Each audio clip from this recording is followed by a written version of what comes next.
അപ്പോൾ ദാ ഇന്ന് ഞാൻ വീട്ടിൽ വന്നിരിക്കുകയാണ്. വേറെ ഒന്നിനുമല്ല, നമ്മൾ കുറേ നാളത്തെ ഒരു 10-15 ദിവസത്തെ ആശുപത്രി വാസത്തിന് ശേഷം നിങ്ങൾക്ക് എല്ലാവർക്കും അറിയാമെന്ന് തോന്നുന്നു, ഞാൻ വീഡിയോ ഒക്കെ ഇട്ടിട്ടുണ്ടായിരുന്നു. നമ്മുടെ ഗൗരിക്കുട്ടി ആശുപത്രിയിലായതിന് ശേഷം ഒരു കാര്യങ്ങളും നടന്നിട്ടുണ്ടായിരുന്നില്ല. അത് കഴിഞ്ഞിട്ട് വീണ്ടും 1-1.5 ആഴ്ച കഴിഞ്ഞു.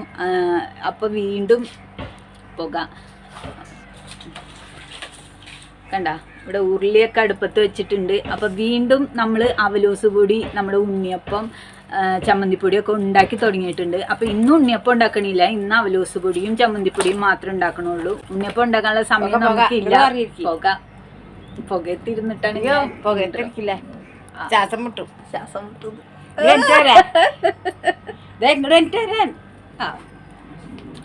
ഇനി പറഞ്ഞിട്ട് കേട്ടില്ല, അത് വേണ്ട, കണ്ണിലൊക്കെ പുക പോയി ഗൈസ്. അപ്പോൾ ഇതാണ് ഇവിടുത്തെ മേട്. അപ്പോൾ ഉരുളി വെച്ചിട്ടുണ്ട്. അപ്പോൾ ഇനി നമ്മൾ അവലോസ് പൊടിക്ക് വേണ്ട സാധനങ്ങൾ കാണിച്ചു തരാം.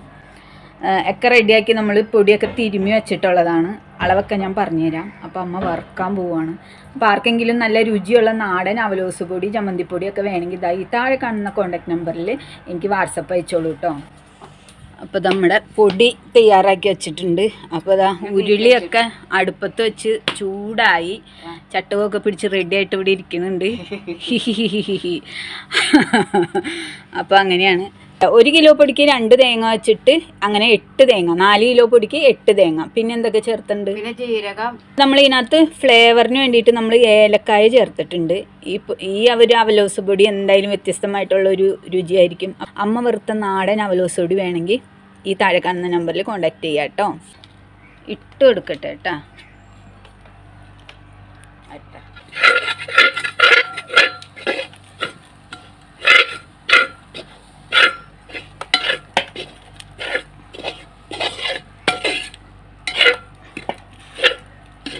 മതിയാവുമ്പോൾ പറഞ്ഞു കേട്ടോ.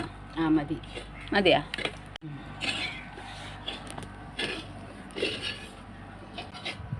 വീണ്ടും പലഹാരങ്ങളൊക്കെ നമ്മൾ ഉണ്ടാക്കി തുടങ്ങി. കുറേ ദിവസങ്ങളായിട്ട്, അത് ഏകദേശം 1 മാസമായിട്ട് നമുക്കൊന്നും ചെയ്യാൻ പറ്റാത്ത അവസ്ഥയായിരുന്നു അല്ലമ്മ. പേരക്കുട്ടി ആശുപത്രിയിലായിരുന്നു. പേരക്കുട്ടി ആശുപത്രിയിലായിരുന്നു നമ്മുടെ. ഒരു ഓപ്പറേഷനൊക്കെ കഴിഞ്ഞു. അപ്പോൾ അങ്ങനെയാണ്. അപ്പോൾ ഇത് അമ്മ ഇങ്ങനെ കുറച്ച് നേരം ഇളക്കട്ടെ. എനിക്ക് അതിൻ്റെ ഇടയിൽ ഒരു പണിയും കൂടി ഉണ്ട്. ഇത് കഴിഞ്ഞിട്ട് വേണം ചമ്മന്തിപ്പൊടി ഉണ്ടാക്കാൻ അല്ലമ്മ. അപ്പം അതിനുള്ള തേങ്ങ ഞാൻ തന്നെ ചിരകണം, വേറെ ആരും ചിരകില്ല. അതുകൊണ്ട് ഞാൻ പോയി തേങ്ങ ചിരണ്ടിയിട്ട് വരാം. അപ്പോഴത്തേക്ക് ഇതൊരുവിധമാവും. ഇതൊരുവിധമായി കഴിഞ്ഞിട്ട് ഞാൻ കാണിച്ചു തരാം. ഇപ്പോൾ ഇതാ കൈ മാറിയിട്ടുണ്ട് കേട്ടോ, ആൾ മാറി. ഞാനാണ് ഇളക്കുന്നത്. ഏകദേശം കളറ് മാറി തുടങ്ങിയിട്ടുണ്ട് നമ്മുടെ അവലോസ് പൊടിയുടെ. കത്തുന്നില്ലേ? ഒരു ലോഡ് വിറക് വയ്ക്കും. വേണ്ട, അടുപ്പ് നിറച്ച് വിറക് വെച്ചാൽ എൻ്റെ അമ്മയ്ക്ക് സമാധാനമാവും.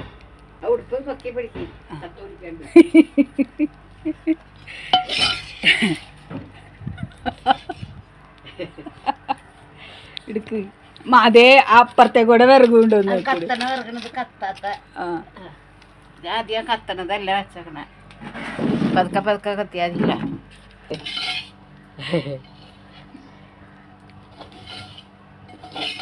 4 പ്രാവശ്യമായിട്ട് ഇട്ട് വറക്കണ്ടാവോ? 4 പ്രാവശ്യമായിട്ട് ഇട്ടു. ചെറിയ ഉരുളിയാണ്, അതുകൊണ്ട് ഒരു 2-3-4 പ്രാവശ്യം 1.5 കിലോ അരി ഇട്ട് വറക്കാൻ പറ്റും.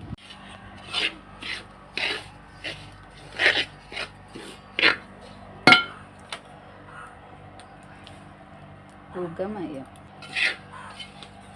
ഇതിപ്പോൾ എത്രാമത്തെ ട്രിപ്പ് വറക്കണം? 3ാമത്തെ ആയി തുടങ്ങിയിട്ടുണ്ടല്ലോ.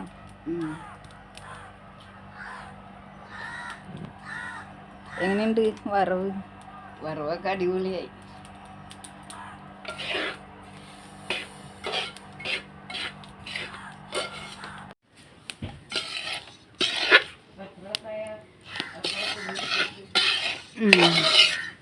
ഏത്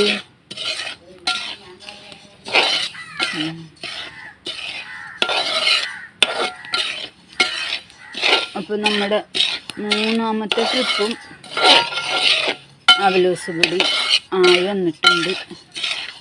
കണ്ട, നല്ല ചുവച്ചാണ്, കളർ മാറി. നിങ്ങൾക്ക് ആർക്കെങ്കിലും അവലോസ് പൊടി ആവശ്യമില്ല. ഈ താഴെ കാണുന്ന നമ്പറിൽ കോണ്ടാക്ട് ചെയ്യാട്ടോ. ഇത് പാകമായിട്ട് വന്നിട്ടുണ്ട്, നല്ല ചുവന്ന കളറായിട്ട് വന്നിട്ടുണ്ട് കേട്ടോ. ഇത് ഇറക്കാൻ പോവാണ്. അപ്പം നമ്മുടെ ലാസ്റ്റത്തെ ട്രിപ്പ് അവലോസ് പൊടി വറുക്കാൻ ഇട്ടിട്ടുണ്ട്. കാണിച്ചു കൊടുക്ക്.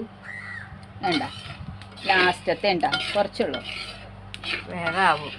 അപ്പം നിങ്ങൾക്ക് ആർക്കെങ്കിലും നല്ല നാടൻ അവലോസ് പൊടി വേണമെങ്കിൽ, ഇതാ വിറകടുപ്പിൽ വറുക്കുന്ന അമ്മ വറുത്ത അവലോസ് പൊടി വേണമെങ്കിൽ താഴെ കാണുന്ന ഈ നമ്പറിൽ പെട്ടെന്ന് കോണ്ടാക്ട് ചെയ്തോളൂ കേട്ടോ. ഒരു ഫ്ലേവറിന് വേണ്ടി ഏലക്കായ ചേർത്തിട്ടുണ്ട് ഈ പ്രാവശ്യം. ജീരകം, ഏലക്കായ, തേങ്ങ, ഉപ്പ് ഇതൊക്കെ ചേർത്തിട്ടാണ് നമ്മൾ ഈ പ്രാവശ്യത്തെ അവലോസ് പൊടി ഉണ്ടാക്കുന്നത്. ഫൈനലി നമുക്ക് 4 കിലോ അരി വറുത്തിട്ട് കിട്ടിയ അവലോസ് പൊടി എന്ന് പറയുന്നത്